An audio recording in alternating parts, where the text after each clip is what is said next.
What do you mean deal? Like, think about what you're saying when you say deal. How do you change her mind? How do you make her stop? You can't do any of those things. The only thing you can control is your own behavior. So stop having the conversation. Welcome to the Black Mother Wound podcast, where we center the stories of Black women as we heal from the painful relationships with our mothers. Welcome to the Black Mother Wound podcast. I'm your host, Jennifer Arnice. What's up, y'all? Welcome back and happy Tuesday, or whatever day it is when you're listening to this. I cannot believe that it's almost 2026. It is the end of the year. Thanksgiving is gone and Christmas is on the horizon. I'm not prepared for anything. Nothing. No tree, no presents, no decorations, no Christmas dinner. I'm not going to see anybody. Who else is just going to be at home on the couch doing nothing for Christmas? Because I think that's the gift that we should give ourselves. Because I know that's the gift I'm going to give myself. Now, I will tell you something else. Just an update with Vincent, because I know y'all be wanting to know. Ordered his cap and gown today, just before I started this. My son is graduating from high school and he's going to have a cap and a gown. And I got a little emotional. I did. Because I'm like, damn, we have come a long ass way. And we are at the end of the line. So, just thinking about that, how did that happen and where did all the time go? But yeah, that's what I have going on over here. Housekeeping, public service announcement, Resolve Evolved. You don't want to miss it. 6 weeks working with me live and another group with a group of amazing women. If you want to be notified, click the link in the show notes or the show description and you will be notified. This is going to be a game changer for the new year.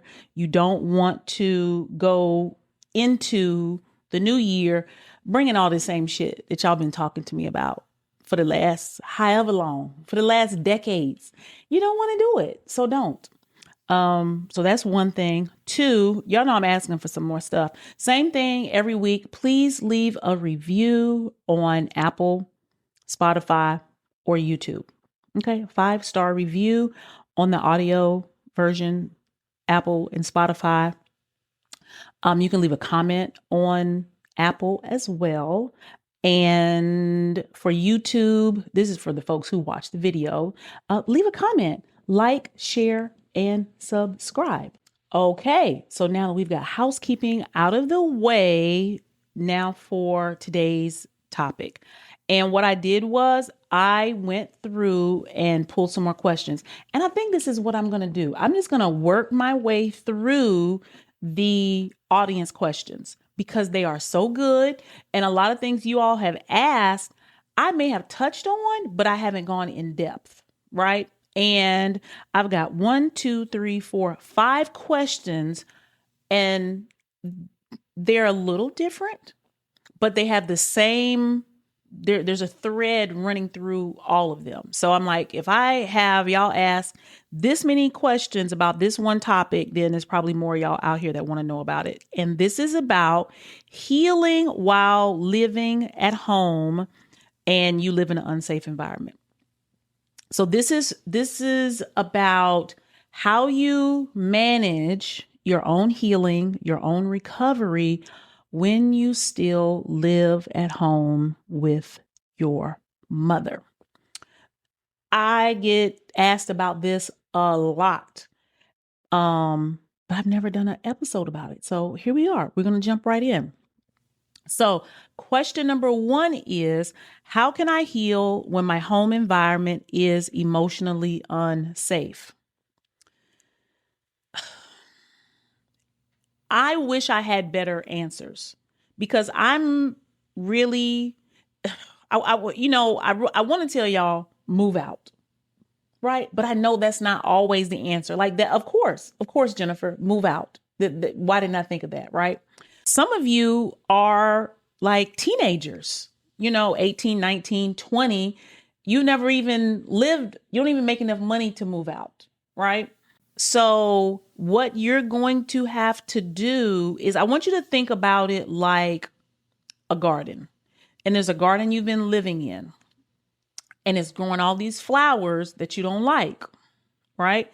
And what you want to know is, how do I stay in this same garden and grow new flowers without them being overrun by the old flowers that I have?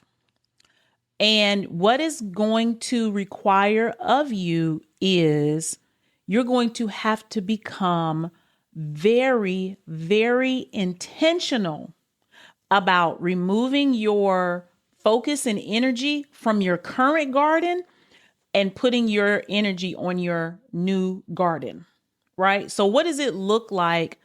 Because you're in an emotionally unsafe environment. So you need to establish safety. That's what you're going to have to do. How can you begin to establish safety with yourself so you have some type of reprieve and some type of respite? Okay. So what does that look like? And I'm not saying how do you make your family behave differently so you feel safe? What can you do to feel more safe with yourself? Okay, with yourself. And I know you want to say, well, it's them. How can I create safety with myself when it's them always doing things to me? You don't have a choice because this is where you live. And I want you to think about the ways in your life that you don't trust yourself. I want you to think about the spaces and circumstances where you need help, but you don't feel safe enough to ask for help. And I'm going to start with those two, because those two right there are seeds you can plant in your new garden about what are ways that I can trust myself in my own decision making. Forget what's happening in your house as much as you can. How do you do that? Do you have the opportunity to spend time alone? Do you have time? Can you spend time away from your house? Right? And when you're in your house, do you have any privacy? You're going to have to cultivate physical spaces in the garden where there are gaps so you can plant those seeds. And it's a process. And that's why I'm using the seed analogy, because it's not going to sprout up over time. And it's very uncomfortable. And I think something else that you're going to have to focus on is, if you feel emotionally unsafe, then you don't feel safe physically as well. You don't feel in control of your own body. You don't even have control over what happens in your home where you live. So you're going to really need a really strong daily spiritual practice where you're pouring into yourself first thing in the morning. You're going to have to get like a military grade self-care routine so you can feed yourself, right? So you can be in a position to manage whatever negative is happening in your household while also moving forward on your own. You have to become very disciplined with this. This has nothing to do with your family and making them change, right? If you have the opportunity to set boundaries, set those boundaries. But I don't know the details of your situation, so I don't know how many boundaries you can set. And then I want you to be thinking about how you can then find your own space. I'm talking to adults right now. And you know what? I'm saying I'm talking to adults, but I left home as a teenager. I'm not saying it's always the best thing, but you need to take an assessment of how much more you can take and for how long you can take it. And gaining your autonomy means making difficult decisions. Nobody's going to rescue you. You can't wait for your mother to be nicer. You can't wait for the perfect opportunity, the perfect job, whatever it is. You might have to sleep on somebody's couch once a week. You might need to get away sometimes and be like, hey, this is my friend, my homegirl. Every now and then, can I spend a night at your house? Can I hang out here? I just need a break. I don't know. Can you do that? Remember, I was talking about being able to ask for help, because you probably have isolated yourself so much that you don't even have a community of people that can support you in your healing while still living in this environment. So that would be my answer for this question, right? Question number 2, how do I maintain compassion while still living under my mother's roof? Why? This is a summation of the question. And the thing was like, how can she be compassionate with her mother? Why is that your priority? Why is your priority being compassionate with your mother? You didn't say, how can I be nicer to myself? Whatever feelings, emotions that you want to exhibit, you need to prioritize them around yourself. Because I can't tell you how to have compassion for somebody who's being rude, disrespectful, mean, and abusive to you. Like, just think about that. I talked about this last week. Let's take out the word mother and put, how do I have more compassion toward Tom? Tom kicks my ass regularly, and we live here. So how can I be more compassionate toward him? I'm gonna tell you to go upside Tom's head. You know what I mean? So I don't have a way to tell you to be more compassionate, and I don't think that's your job. In that, what you're trying to say is, how do I stay kind and sweet and nice and loving when someone's not being loving to me? Because that's me still being a good person. It's not you still being a good person. It's you expanding your tolerance for mistreatment.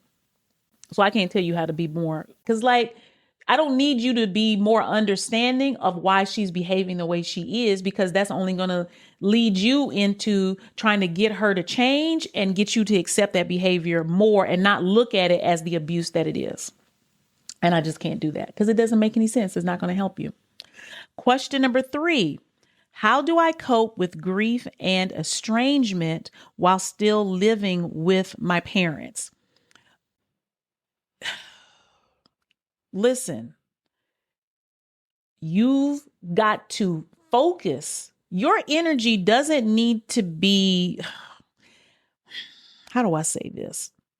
You need to figure out how to get out of that house first, because you can't even process the past if the future is still in your face and things are still happening, right? How do you cope with the grief and the estrangement? Build community with others. Build community with others.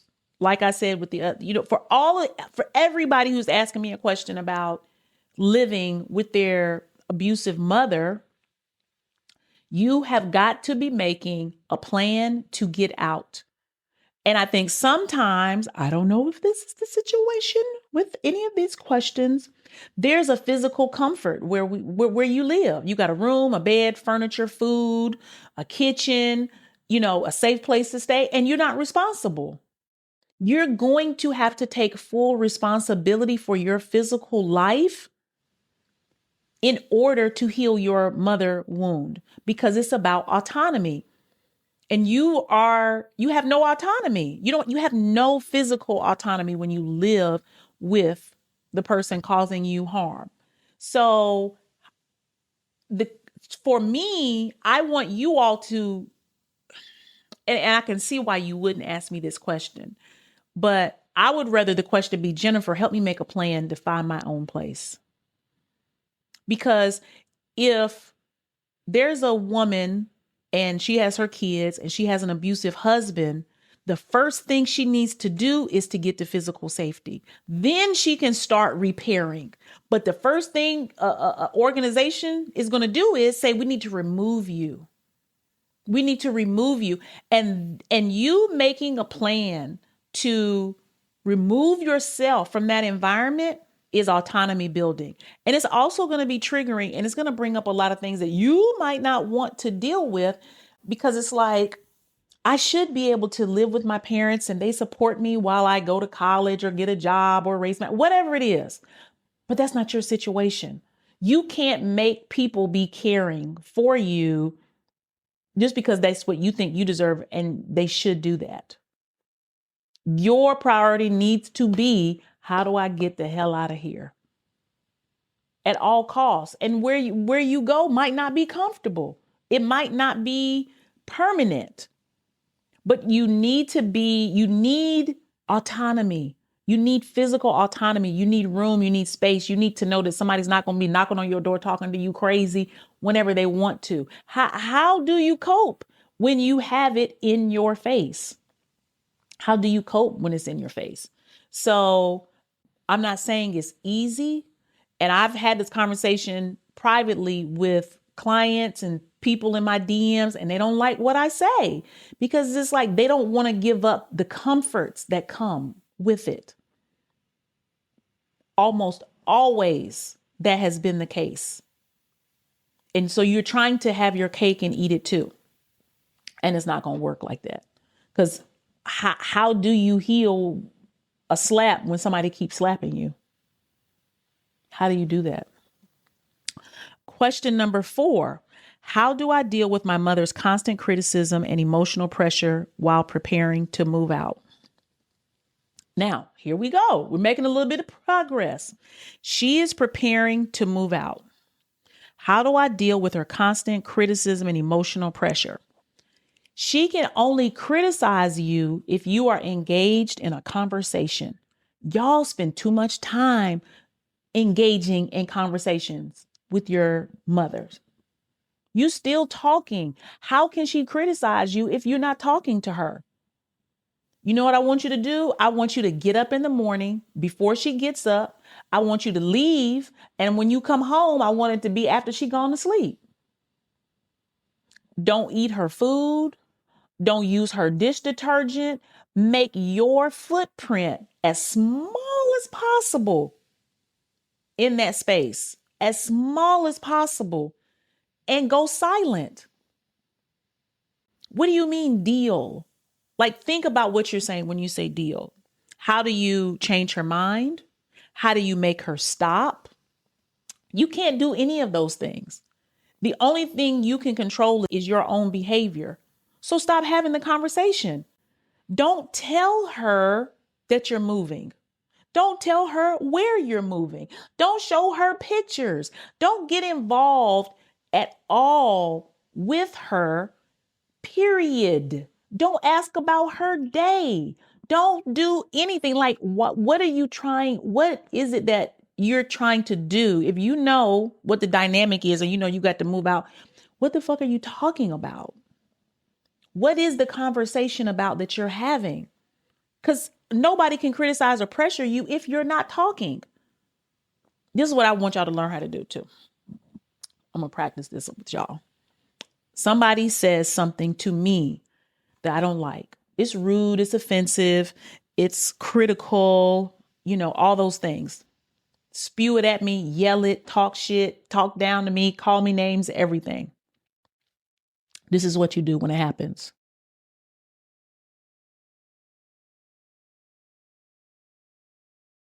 You should, for the people listening, y'all like, what happened? You be quiet. Stop responding, because in that response, you're still engaged in the dance. You're engaged in the same toxic dance with her, going back and forth, and she's feeding off of you. She knows how to get you. She knows how to pull it out of you. She knows it's like a drug for her. And you do it every time. You do it every time. So you don't deal with it. You disengage. Shut your mouth. That's what you do. When it comes time, because as someone who has left in the middle of the night more than a couple of times, I know how to do some shit secretly. And that's what you need to do. Find out when she's not going to be home, and that's when you move. If she goes to work at 9, at 9:30, have the truck pulling up. And when she come home, all your shit is gone. That's what you do. But I have a feeling you talk too much, and I'm going to need you to be quiet because you don't need to deal with it. Stop engaging, and what's going to happen? Eventually, she's going to be quiet. That's what's going to happen. When she asks you questions, you don't have to answer. Well, when are you moving out? Soon. Well, where are you going? Not far from here. Well, how are you going to pay for it? It'll all work out. Are you moving by yourself? I don't know yet. Like, you don't have to give real answers. You don't even have to say the things that I said. But y'all be wanting to explain so much shit and still trying to get support and all that kind of stuff. Hush your mouth and move. Real gangsters move in silence. And that's what you're going to have to do. Okay. And now this question, number 5, this one probably eventually will get its own episode. But I think right now everything that I've been saying applies still. How do I heal the mother wound while being my mother's full-time caregiver? I've had a lot of clients and students that are their mother's full-time caregiver. And healing your mother wound is about building a healthy, loving relationship with yourself. Taking care of your mother does not mean that you can't still take care of yourself.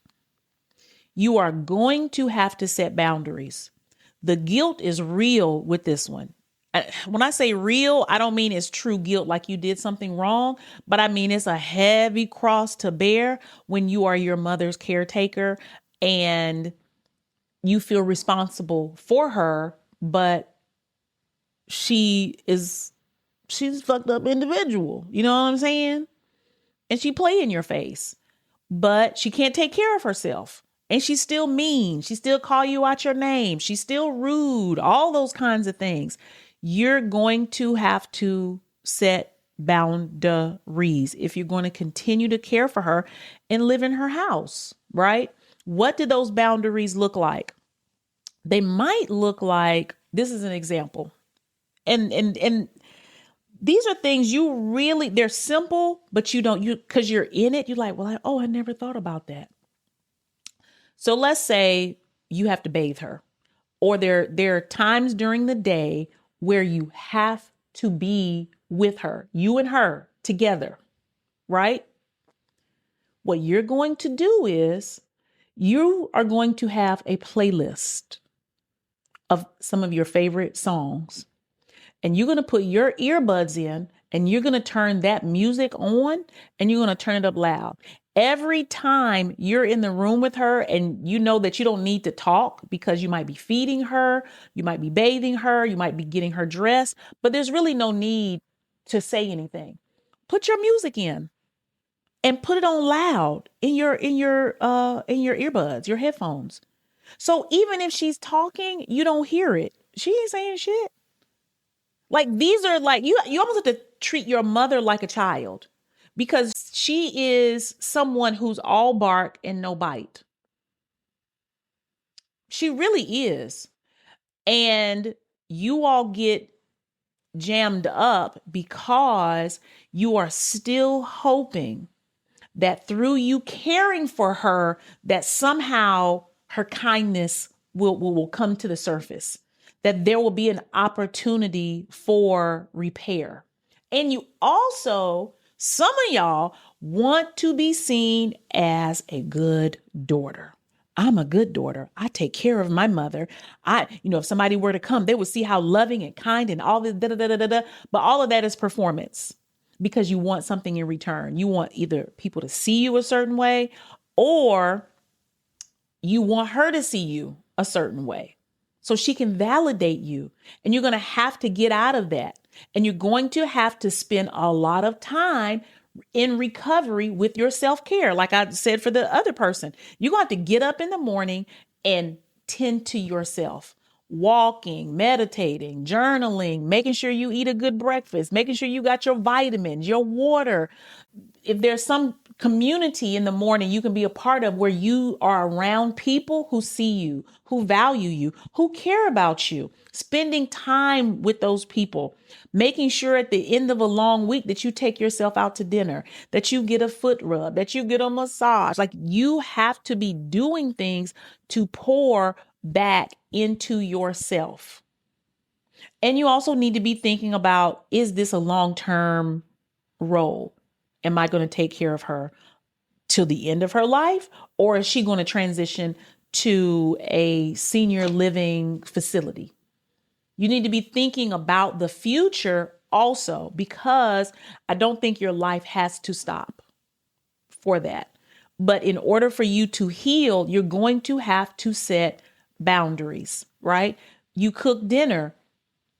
You don't have to eat with her. Let's say you need to feed her. Feed her. You got your headphones in. You don't need to talk.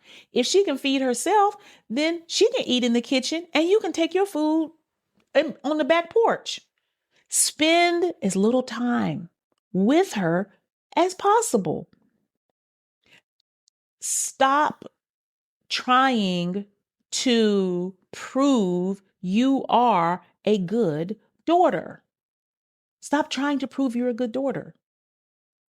Establish the level of physical care, mental care, and emotional care that you can provide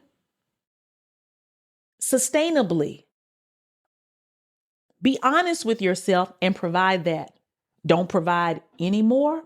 Don't provide any less. But you've got to get out of trying to prove who you are, being a good person, and doing too motherfucking much. Because that's a fantasy in your mind. It's just a fantasy in your mind. Having to share a house with someone who doesn't respect you is hard. And oftentimes, and this does go back to safety. All of this goes back to how you establish safety when somebody else has control. And you've got to look at the ways you can establish control in your life. And you have to understand the guilt you feel is not real. It's just you've been so enmeshed in the relationship that you don't know where she stops and where you start. So you are going to have to start doing things that are not connected to her. You're going to have to start doing things that are not connected to that home and creating something outside of that you have for yourself. So for the time that you are there, you have your tank isn't empty, right? You're going to have to be pouring and pouring and pouring into yourself as long as you live in that environment. You have to. You're going to have to do even more work living there than you would living by yourself. So you got to pick between those two, right? But I'm always going to be an advocate for goddamn sleep in your car. You about to sleep in your car 2 nights a week. I don't know. But I know ain't nobody going to make me, treat me bad. It's just not going to happen. It's like, how far am I willing to go to protect myself? And that's what some of y'all need to look at and be like, am I willing to be uncomfortable to prove that I can be trusted with my own heart? Right? That's what a lot of this comes down to. Y'all are still hanging on to your mother taking care of you. And because she never took care of you in the emotional way, her taking care of you in that physical way makes you feel like you're getting something and you're not. And I know it's not fair. We always talk about that. It doesn't matter because you'll waste away in that environment. And then what? So that's what I have for y'all this week. I'm going to come back next week with more audience questions. I think this is really good. So that's it for me and this topic today. Please continue to send questions in because this lets me know where you all need help, and how I can show up. So keep sending the questions in. Next week, I'm going to pick another theme with them, and that will be the episode. I don't know what I'm going to pick, but This is good work. These are great questions, and especially around the holidays, right? These are great questions to be thinking about because more people are going to be in your face, especially if you live with your mom. They're going to want to be close and be together and talk and pretend like everything is all sweet and all lovely. And they want to know why you got an attitude, right? So I love y'all. Enjoy yourself. Have a good week. Don't let anybody play in your fucking face. Not even for a second. Not even you. You stop playing in your face. Okay. And I'll see you next week. Bye.